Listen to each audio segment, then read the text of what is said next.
Making some coconut date balls, and I figured that I would show you guys the recipe. So it's pretty simple to make. Here's what you do. Here I have all of my dates in my food processor, and basically just want to pit them all, put them in here. I use these Medjool dates. They're from 7hotdates.com, and they're a wet pack, and they're super gooey and yummy and amazing.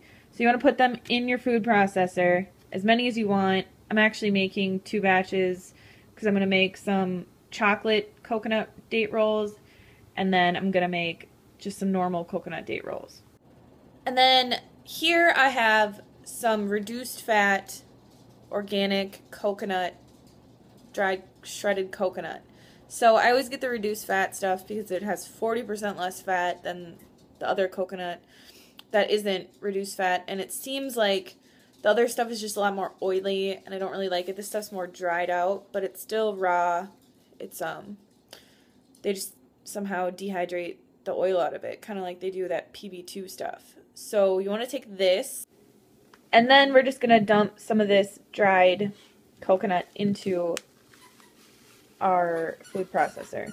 So kind of just put, you know, 1/4 of a cup in, and then we'll process it and see if it's still like really wet. You kind of want it on the drier side because then they're easier to form. So we'll process this really quick.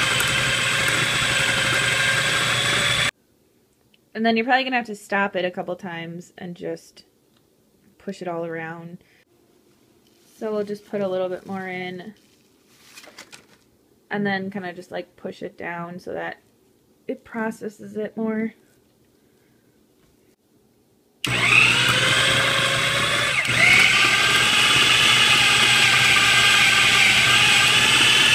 So now it's pretty processed. It's still pretty gooey, but if you're using wet dates, it's going to be more gooey. You're not going to get it super dry, but if you're using like just the conventional, or not conventional, but just the normal dates that you buy in your store, they're not going to be a wet pack date, so they're going to be a lot drier, so your consistency is going to be different. Like, these are really amazing. So you want to roll it into a ball. I like to make bigger ones because I could eat, like, one time I made little ones and I ate like 20 of them, and then you kind of just feel like you're eating way too many. So there you have that. And I don't know, this is like the size of a golf ball or whatever. You can make them as big or as small as you want. You can make them into different things. You could roll it out on a sheet and like take your little cookie cutters and cut out like stars like you used to do for Christmas, or you could cut out little Christmas trees and you could sprinkle coconut on them, and you could do all kinds of stuff. So after you have your ball, you're going to want to take a bowl, and this is just the bowl that I'm going to like serve them in, and it's super pretty. So dump your coconut, like some more coconut in there, and then just dunk it in there, and then just roll it around for like 2 seconds. And then you'll take it out, and it'll be this perfect little coconut ball.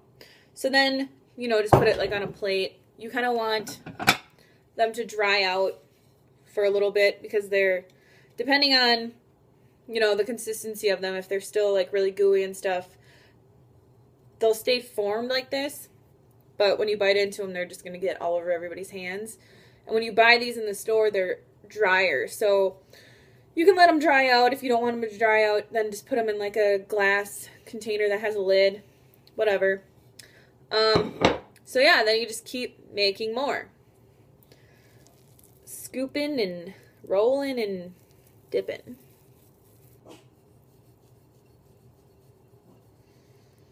Okay, so here we have our beautiful coconut date rolls.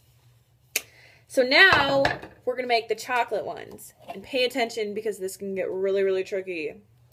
So you have your coconut date mixture, whatever. All you do is you take a teaspoon or whatever, like a little, I just use a spoon because I keep it in here for my smoothies, but it's just raw vegan carob powder. And you just put this, hold on, into here and just kind of like sprinkle it around. Sprinkle, sprinkle. Voila! And then you blend it up, and then you have chocolate ones. So then you do the whole thing over again.